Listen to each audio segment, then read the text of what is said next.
Hello, welcome to the online platform of SP nursing classes. कैसे हैं आप? I hope आप सब बढ़िया होंगे। सभी को गुड इवनिंग। 7:30 PM हो चुके हैं, है ना? और आप सभी जल्दी से कनेक्ट हो जाइए। उसके बाद में ये चीज़ें आपको समझनी है। आज का जो टॉपिक है वो थोड़ा सा फीमेल रिप्रोडक्टिव सिस्टम का एक इम्पोर्टेंट पार्ट है, ये इम्पोर्टेंट स्ट्रक्चर है जिसके बारे में आपको पढ़ना है। मेमोरी ग्लैंड्स जिसे आप ब्रेस्ट कहते हो उसके बारे में आप बात करेंगे। ब्रेस्ट या फिर मेमोरी ग्लैंड्स हैं वो असल में होते क्या है, ठीक है, कैसी स्ट्रक्चर होती है, क्या काम करते हैं, कौन से हार्मोन, कैसे मिल्क का प्रोडक्शन होता है, उसके बारे में बात करेंगे। तो मेमोरी ग्लैंड्स हैं वो असल में क्या होते हैं, एक्सोक्राइन ग्लैंड्स होते हैं। मतलब जो डक के द्वारा अपने स्किसन्स हैं वो डालते हैं, इसलिए इसको बोलते हैं एक्सोक्राइन, है ना।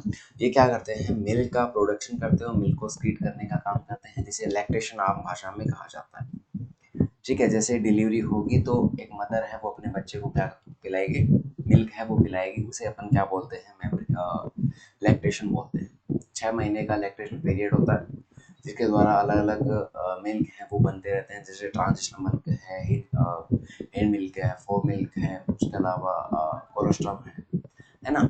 तो ये जो मेमोरी ग्लैंड्स हैं, जो ब्रेस्ट हैं, दोनों के अंदर पाए जाते हैं, चाहे वो मेल हो चाहे फीमेल। लेकिन फीमेल के अंदर ये क्या होते हैं, सिर्फ एक्टिव होते हैं, पुरुषों के अंदर एक्टिव नहीं होते। और स्पेशली कब, जब प्रेगनेंसी होती है या फिर चाइल्ड बर्थ होता है, उस दौरान ये क्या होते हैं, सबसे ज़्यादा एक्टिव होते हैं। इनका साइज वगैरह है वो बढ़ जाता है, मिल्क वगैरह है वो बनना स्टार्ट हो जाता है। असल में ये क्या होते हैं, मॉडिफाइड स्वेट ग्लैंड्स होते हैं। पहले स्वेट ग्लैंड्स थे लेकिन उसको मॉडिफाई अपने किया तो मॉडिफाइड स्वेट ग्लैंड्स को अपन बोल सकते हैं। ये इंटेग्युमेंटरी सिस्टम का एक पार्ट थे वैसे तो, ठीक है, लेकिन अभी इसको अपन रिप्रोडक्टिव सिस्टम में अपन क्या करते हैं, इंक्लूड करते हैं। फीमेल रिप्रोडक्टिव सिस्टम में इनका क्या है, इंपॉर्टेंट रोल है, क्योंकि ये क्या करते हैं, जो इन्फेंट होता है उसको न्यूट्रिशन प्रोवाइड करने का काम करते हैं, उसको नरिशमेंट प्रोवाइड करने का काम करते हैं। नेक्स्ट अपन बात करते हैं कि एक स्ट्रक्चर या फिर एक जो ब्रेस्ट है वो होती कहाँ है। तो आपका ये सुपरफिशियल फेशिया के अंदर मिलेगा, एंटीरियर चेस्ट वॉल के अंदर। मतलब आपकी ये जो थोरेक्स है उसके अंदर आपको ये जो सुपरफिशियल फेशिया है वहां पे आपको ये देखने को मिलेगा। मोस्टली ये सेकंड से सिक्स्थ रिब जो होती है, आपने इंटरकोस्टल रिब्स हैं उसके अंदर सेकंड से लेके सिक्स्थ होती है, उसके बीच में आपको देखने को मिलता है। ठीक है, और ये हॉरिजॉन्टली होते हैं, कहाँ से, स्टर्नम से लेके मिड एक्सिलाई, मतलब स्टर्नम बोन से यहाँ से लेके और मिड एक्सिला, ये जो एक्सिला है उसके बीच में ये जो लाइन है वहां तक आपको ये देखने को मिलते हैं। तो ऊपर और नीचे दाएं बाएं अपन ने बात कर ली कि कहाँ आपको देखने को मिलते हैं। ये जो आपकी पेक्टोरिस मेजर मसल होती है, ये जो चेस्ट के अंदर मसल्स होती हैं उसके आगे जस्ट आपको देखने को मिलती है। ठीक है, इसके अंदर तीन चीजें हैं वो जनरली आपको देखने को मिलती हैं, ग्लैंडुलर टिश्यू जिससे मिल्क है वो बनेगा, फाइबर टिश्यू जो सपोर्ट करने का काम करेंगे, और एडिपोज टिश्यू जो इसको फैट होंगे और ब्रेस्ट के साइज को डिटरमाइन करेंगे, ब्रेस्ट का साइज छोटा बड़ा कैसा होगा तो इसको डिनोट करेंगे एडिपोज टिश्यू। ठीक है, अब उसकी बाहर से स्ट्रक्चर अपन देखना चाहें तो इसकी स्ट्रक्चर में आपको दो पार्ट है वो दिखाई देते हैं, एक तो इसका निपल होता है और दूसरा एरियोला। ठीक है, जैसे आप देखते हो तो ये निपल है तो इसके चारों ओर का एरिया जो है वो क्या होता है, ब्लैक ब्लैक आपको दिखाई देता है। ठीक है, इसको अपन क्या बोलते हैं, इसको बोलते हैं जो ब्लैक एरिया उसको बोलते हैं एरियोला, और ये जो बीच में है इसको बोलते हैं निपल। ठीक है, तो ये किससे बना होता है, निपल और एरियोला से बना होता है, जिसका मेन काम होता है ब्रेस्ट फीडिंग के अंदर, लैक्टेशन के अंदर। ठीक है, बच्चे को जब मदर दूध मिल्क पिलाती है तब ब्रेस्ट फीडिंग जो होता है तो उसके अंदर ये हेल्प करते हैं। These structure are essential for expulsion of milk, milk को एक्सपेल आउट करने के लिए। ठीक है, nipple is protected during the feeding process. ठीक है, और फीडिंग प्रोसेस के द्वारा जो आपका निपल है वो प्रोटेक्ट रहे उसके लिए भी ये काम करती है। अब पहले बात करते हैं निपल के बारे में। निपल क्या होती है? Nipple is a conical projection, कौन शेप की होती है, it is central production of protrusion of breast. आपका जो ब्रेस्ट है उसके सेंट्रल पार्ट के अंदर क्या होगा, एक भार आपको मिलेगा, उसी को अपन क्या बोलते हैं, निपल बोलते हैं। और ये लगभग फोर्थ इंटरकोस्टल स्पेस के अंदर आपको मिलेगा, क्योंकि ये क्या है, सेकेंड और ये सिक्स्थ है, तो इसके बीच में यहाँ आपके फोर्थ के ऊपर ही आपको ये पार्ट है वो मिलेगा। ठीक है, space between fourth and fifth ribs. ठीक है, point where the milk exit the mammary glands. Mammary glands है वो यहाँ से क्या होती हैं, अपने एक्सक्रीशन से वो बाहर डालती है निपल के द्वारा। काम क्या होता है कि ये जो निपल होता है इसके अंदर आपको 15 से 20 छोटी छोटी ओपनिंग देखने को मिलती है लैक्टिफेरस डक्ट्स की। ठीक है, 15 से 20 ओपनिंग। और ये क्या करती है, जो मिल्क बन रहा है उसको निपल के द्वारा बॉडी से बाहर निकालने का काम करती है। मिल्क एजेक्शन का, मिल्क को एजेक्ट करने का काम करती है। जब ब्रेस्ट फीडिंग करवा रही हो तो मिल्क को एजेक्ट करवाने का काम है वो कौन करता है, आपका निपल करता है। Milk expulsion occurs when the baby sucks on the nipple. Nipple को जब बेबी सक करता है तो इसमें से मिल्क है वो निकलता है। और इस एक्ट, ये जो एक्ट होता है, ये जो काम होता है वो ऑक्सीटोसिन की वजह से होता है। ऑक्सीटोसिन जो है उसको लव हार्मोन भी अपन बोलते हैं, क्योंकि इससे लेट डाउन रिफ्लेक्स है वो स्टार्ट होता है। ठीक है, आगे देखेंगे लेट डाउन रिफ्लेक्शन है क्या। कॉन्ट्रैक्शन ऑफ मायोएपिथेलियम सेल्स, जो एल्वियोलाई, आपकी जो अंदर की स्ट्रक्चर है उसके अंदर एल्वियोलाई पाई जाती है। ठीक है, वो एल्वियोलाई है, उसके चारों ओर क्या होता है, कुछ मायोएपिथेलियम सेल्स होती है, मतलब मसल से बनी हुई सेल्स होती हैं, जो ऑक्सीटोसिन की वजह से क्या होती है, कांटेक्ट होती है और मिल्क है वो वहां से बाहर निकलता है। ठीक है, उसके बाद निपल इरेक्शन की बात करें तो जब भी सेक्सुअल अराउजल होगा या फिर कोल्ड होगा, ठीक है, या फिर ब्रेस्ट फीडिंग के द्वारा सिमुलेशन होगा, तो ये जो निपल है वो क्या हो जाता है, इरेक्ट हो जाता है, थोड़ा सा साइज में क्या हो जाता है, थोड़ा सा बढ़ जाता है। ठीक है, स्टैंड अप और इरेक्ट, ठीक हो जाता है। और ये होता है स्मूथ मसल फाइबर की वजह से जो निपल के अंदर पाए जाते हैं। इसके अंदर सेंसिटिविटी होती है, क्योंकि इसके अंदर काफ़ी सारी नर्व एंडिंग है वो पाई जाती है, और जिसकी वजह से अगर आप टच करोगे या फिर टेम्परेचर चेंज होगा, प्रेशर आप अगर उस पर दोगे, ठीक है, तो ये क्या होगा, सेंसिटिविटी है वो इसके अंदर पाई जाएंगी, और ब्रेस्ट फीडिंग है उसके लिए ये जरूरी होता है। नेक्स्ट एरियोलर रिफ्लेक्स की अगर बात करना चाहो तो निपल है वो एरियोलर रिफ्लेक्स के अंदर भी हेल्प करता है, मिल्क को रिलीज करने के अंदर भी हेल्प करता है। ठीक है, और जब बेबी है वो निपल को सक करता है तो हाइपोथैलेमस के द्वारा ऑक्सीटोसिन रिलीज होगा, और ये ऑक्सीटोसिन से क्या होगा, मिल्क है वो बॉडी से बाहर निकलेगा। तो ऑक्सीटोसिन है वो तो रिजेक्ट करने के अंदर काम करता है। ठीक है, नेक्स्ट स्ट्रक्चर आप देखना चाहो तो ये जो स्ट्रक्चर है वो आपका है ब्रेस्ट की। ये जो पार्ट है मिड एक्सी लाइन है, ये आपकी स्टर्नम बोन है, ये आपकी सिक्स्थ इंटरकोस्टल स्पेस है, और ये आपका है सेकंड इंटरकोस्टल स्पेस। यहाँ से लेके यहाँ तक आपको ये देखने को मिलती है। ठीक है, इसके अंदर ये जो आपका निपल दिख रहा है और ये आपका एरियोला, इसके अंदर काफी सारे ओपनिंग है, जैसे ये ओपनिंग आपको इसमें दिख रही होगी। ठीक है, ये लैक्टिफेरस डक्ट है जो एरियोला से क्या सॉरी लोब से क्या करती हैं, मिल्क को लेके आ रही है। ठीक है, ये आपको रिब्स दिख रही है पीछे की साइड में, और ये चलिए नेक्स्ट बात करते हैं एरियोला की। ये जो डार्कस्ट एरिया है इसको क्या बोलते हैं, एरियोला बोलते हैं। Areola is a pigmented circular area around the nipple. Nipple के चारों ओर आपको एक सर्कुलर, एक ब्लैक थोड़ा सा डार्क एरिया मिलेगा, उसको अपन क्या बोलते हैं, उसको बोलते हैं एरियोला। ठीक है, इट डायमीटर वेरियस 2 से 5 सेंटीमीटर है वो इसके अंदर, एक अडल्ट वुमेन है उसके अंदर आपको देखने को मिलेगा। The pigmentation of areola usually darker, ये डार्कर होता है स्किन के। ठीक है, आपका स्किन का जो कलर है उससे क्या होगा, थोड़ा सा डार्क होगा, ब्लैक कलर का या फिर ब्राउन कलर का आपको देखने को मिलेगा। और ये होता क्यों है कि visual identification of during breast feeding, कि जब बेबी है इन्फेंट होता है तो उसको एक आइडेंटिफाई मिलती है कि यहाँ पे आपको सक करना है, इसलिए ये विजुअल आइडेंटिफिकेशन का एक मार्क है। ठीक है, फंक्शन की बात करें तो इंपॉर्टेंट फंक्शन है जैसे lubricating and protecting nipple. Nipple को प्रोटेक्ट करना और लुब्रिकेट करने का जो काम है वो आपका कौन करता है, एरियोला करता है, क्योंकि इसके अंदर क्या होता है, काफी सारी सीबेशियस ग्लैंड की ग्लैंड्स पाई जाती हैं जो क्या करती हैं, जिसको अपन मोंटेगोमेरी ग्लैंड्स बोला जाता है। ये मोंटेगोमेरी ग्लैंड्स है वो क्या होती है, सीबेशियस ग्लैंड होती हैं जो क्या करती हैं, ऑयल सब्सटेंस को स्क्रीट करती हैं, और जिससे क्या होगा, एक तो निपल है वो लुब्रिकेट होगा, उसके अलावा इसमें एंटी बैक्टीरियल प्रॉपर्टी भी होती है, जिसकी वजह से आपको बैक्टीरिया है कोई भी बैक्टीरिया ग्रोथ है वो यहाँ पे देखने को नहीं मिलेगी। बेबी जब सक करेगा तो उसके अंदर आपको ये चीज़ें नहीं मिलेंगी। उसके अलावा ये जो लुब्रिकेट करेगा तो ड्राइनेस को और क्रैकिंग, मतलब जब बेबी सक करता है तो क्रैक होने के चांसेस होते हैं, तो उसको कम करने का कम करने का जो काम है वो ऑन करता है आपका एरियोला करता है, क्योंकि इसमें से मोंटेगोमेरी ग्लैंड्स के द्वारा सिक्रीशन निकलते हैं जो लुब्रिकेट करने का काम करता है। उसके अलावा पिगमेंटेशन भी होती है इस एरिया में, और पिगमेंटेशन है वो विजुअल गाइड होती है इन्फेंट के लिए, ताकि वो निपल को प्रॉपरली अटैच हो सके, कनेक्ट हो सके। उसके अलावा प्रेगनेंसी के दौरान ये पिगमेंटेशन है वो बढ़ सकता है, क्योंकि एस्ट्रोजन और जो प्रोजेस्टेरोन हार्मोन है वो ब्रेस्ट को डेवलप कर रहे हैं, और डेवलप करने के साथ साथ में ये जो एरिया है वो भी बढ़ सकता है। नेक्स्ट आता है मोंटेगोमेरी ग्लैंड्स। मोंटेगोमेरी ग्लैंड्स है वो क्या होते हैं, सीबेसियस ग्लैंड्स होते हैं, और जो ब्रेस्ट फीडिंग के दौरान क्या होते हैं, ऑयली सब्सटेंस को रिलीज करते हैं, और इससे क्या होगा, प्रोटेक्ट होगा, लुब्रिकेट होगा, और क्रैकिंग के चांसेस कम होंगे। उसके अलावा फ्रिक्शन है वो भी बना के रखेगा। ठीक है। फंक्शन ड्यूरिंग लैक्टेशन, लैक्टेशन के ड्यूरिंग इसके फंक्शन क्या है, तो इसका तो फंक्शन एक आइडेंटिफिकेशन का है, बाकी कुछ नहीं।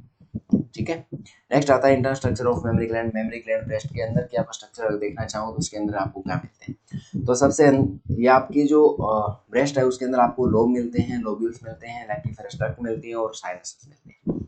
इसी के द्वारा क्या होता है, आपका जो मेमोरी ग्लैंड है वो बनता है, ब्रेस्ट है वो आपका बनता है। आपकी जो स्ट्रक्चर देख रहे हो इसके अंदर थोड़ा सा आप फोकस करोगे तो ये निपल है, इसके बारे में पढ़ लिया, एरियोला अपन ने पढ़ लिया। अब इसके अंदर ये जो छोटे छोटे डक्ट दिख रही है उसको लैक्टिफेरस डक्ट बोलते हैं। ये जो आपका थोड़ा सा एम्पुला बन रहा है तो ये क्या है, आपका थोड़ा सा साइनस है। उसके अलावा मेमोरी डक्ट आपको दिख रही है। उसके अलावा मेमोरी एल्वियोलस बोल रही है, ये आपको दिख रही है, जो ऐसे पौधे से बना रखे हैं ऐसे ऐसे, ये आपकी क्या है, एल्वियोलस है, जो मिल्क का बनाने का काम करती है। उसके अलावा इसमें लोब भी होते हैं, 15 से 20 आपको छोटे छोटे लोब मिलते हैं, जिसके अंदर ये एल्वियोलाइज है। ठीक है, वो आपको देखने को मिले। ठीक है। उसके अलावा यहाँ चारों ओर आपको सपोर्ट करने के लिए फेट है वो देखने को मिलता है, ताकि आपकी स्ट्रक्चर है वो मेंटेन रह सके। पहले बात करते हैं लोब की। तो आपके जो इंटरनल स्ट्रक्चर में देखोगे तो कम से कम 15 से 20 लोब हैं वो आपको देखने को मिलेंगे, जो रेडिकली अरेंज होंगे। ठीक है, जैसे spokes of wheel around the nipple, nipple के चारों ओर पाए जा रहे हो। ठीक है। ये क्या करते हैं, लैक्टिफेरस के डक्ट के अंदर अपने स्पेशंस है उसको क्या करते हैं, ड्रेन करते हैं, और प्रत्येक जो लोब होगा उसका जो मिल्क है वो कहाँ जाएगा, निपल की तरफ जाएगा। This duct coverage the nipple around the release of milk during breast feeding, और ब्रेस्ट फीडिंग के दौरान ये मिल्क को क्या करते हैं, एक मतलब लोब का मतलब हो गया एक हिस्सा, हो गया एक एरिया हो गया। ठीक है। इस एरिया से क्या होगा, काफी सारी चीजें इसके अंदर देखने को मिलेंगी, काफी सारी एल्वियोलाइज हैं जो मिलेंगी, और इसके जो डक्ट है वो कहाँ मिलती है, निपल के चारों ओर मिलती है। नेक्स्ट आता है सेपरेशन। अब ये जो डक्ट है वो डिवाइड किससे होते हैं आपस में, ये डिवाइड होते हैं आपके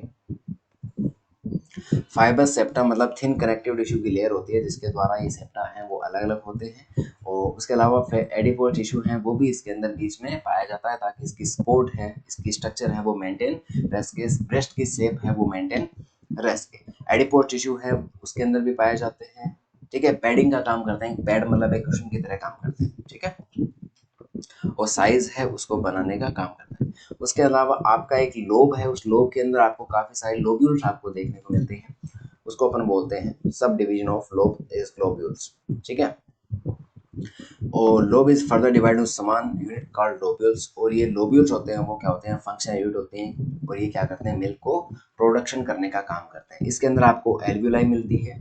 एक स्ट्रक्चर का बात करें एल्वियोलाई की, तो इसको अपन एल्वियोलाई या फिर एसिनी बोलते हैं। क्या बोलते हैं, एसिनी या फिर एल्वियोलाई। याद आएगा, एसिनी कहीं और भी बोला था पैनक्रियास में, है ना।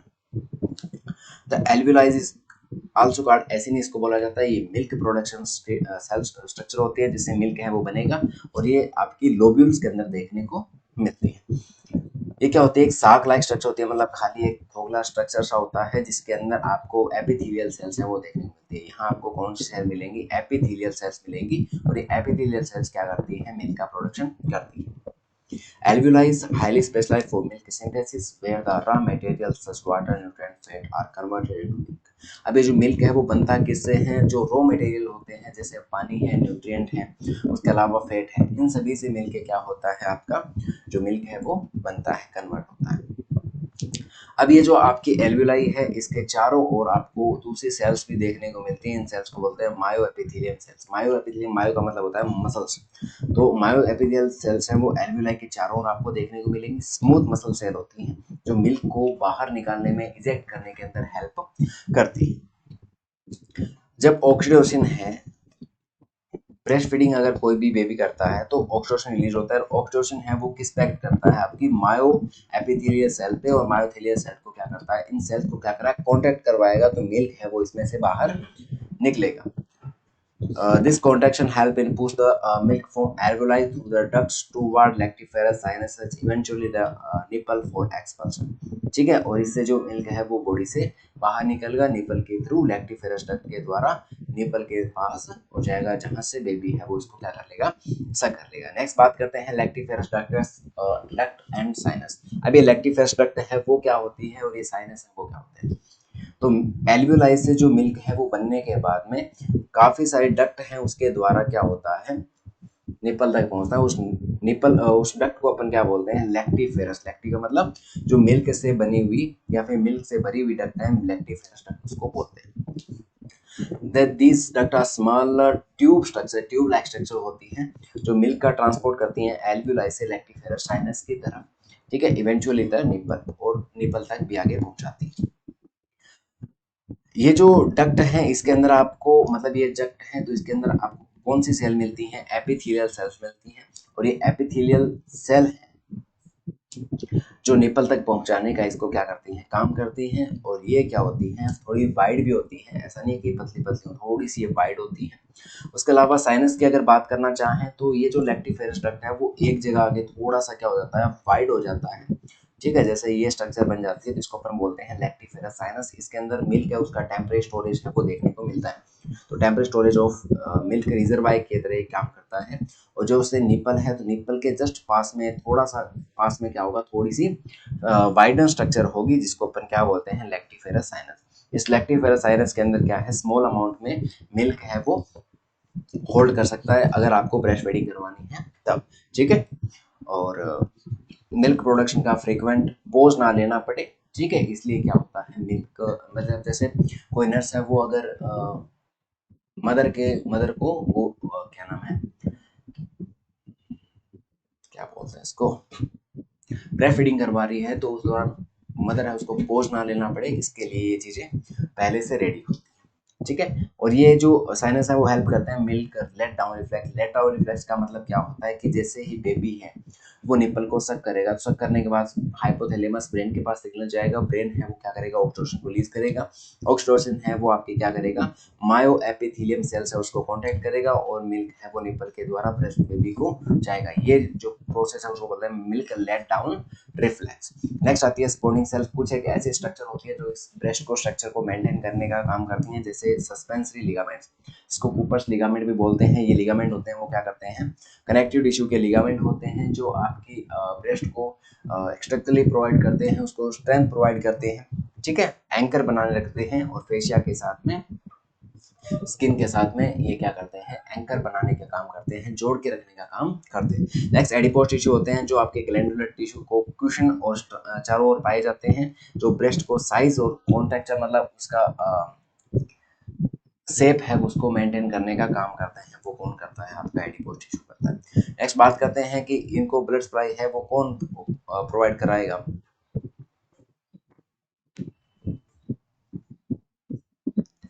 तो आपकी जो ब्रेस्ट है उसको ब्लड सप्लाई है वो एक तो आर्टेरियल और एक वेनस। आर्टेरियल सप्लाई है वो मेनली इंटरनल थोरेसिक आर्टरी जो होती है, थोरेक्स का पार्ट है थोरेसिक आर्टरी, चाहे थोरेसिक की लेटर ले लो चाहे इंटरनल ले लो, दोनों में बात है ना। तो आप सिंपल लिख देना थोरेसिक आर्टरी, याद ना रहे तो। उसके अलावा इसको छोड़ देना, कोई बात नहीं है। थोरेको एक्रोमियल, ये थोरेको एक्रोमियल ये होती है। Posterior intercostal arteries. इंटरकोस्टल मतलब क्योंकि आपने बताया कि सेकंड से लेके सिक्स के बीच में है तो इंटरकोस्टल स्पेस में ही है। तो इंटरकोस्टल स्पेस की जो आर्टरी है वो भी इसको क्या करती हैं?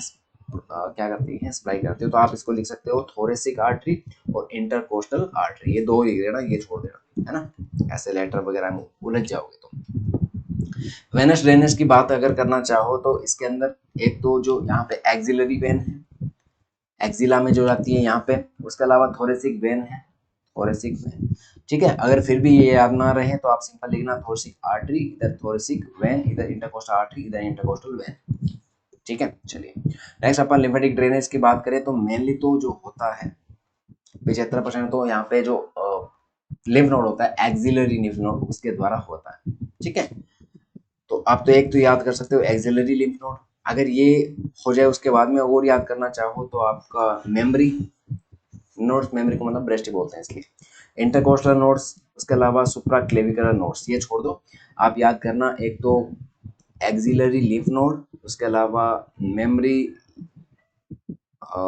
नोड्स, उसके अलावा इंटरकोस्टल नोड्स। ठीक है, ये तीन हो गए। वेन की अगर बात करना चाह रहे थे तो अपन थोरेसिक वेन और इंटरकोस्टल वेन। आर्टरी की बात करना चाह रहे थे थोरेसिक आर्टरी, इंटरकोस्टल आर्टरी। ठीक है, ये इसका स्ट्रक्चर हो गया। नर्व सप्लाई की अगर बात करना चाहें तो इंटरकोस्टल नर्व होती है वहीं इसको क्या करती हैं, सप्लाई करती हैं। जैसे एंटीरियर, या फिर छोड़ो ये बात याद मत रखना, सिर्फ ये रखना इंटरकोस्टल नर्व है T3 और T5 वाली, ये इसको क्या करती हैं, सप्लाई करती हैं। Sensory innervation let down reflex के लिए क्या होती है, रिस्पॉन्सिबल होती है। काफी सारे हार्मोन्स हैं जो इसके अंदर हेल्प करेंगे आपकी।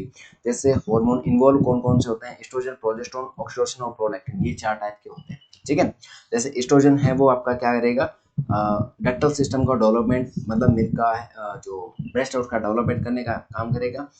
दूसरा प्रोजेस्टेरोन है, ये भी एल्वियोलाई और लोब्यूल्स को डेवलप करने का काम कर रहे हैं, मतलब इसका ऐसे बोल सकते हैं कि ये मिल्क जो ब्रेस्ट की स्ट्रक्चर को डेवलप करने का काम करते हैं। प्रोलैक्टिन है वो क्या करता है, मिल्क का प्रोडक्शन करता है, ऑक्सीटोसिन उसको रिलीज करवाता है ना।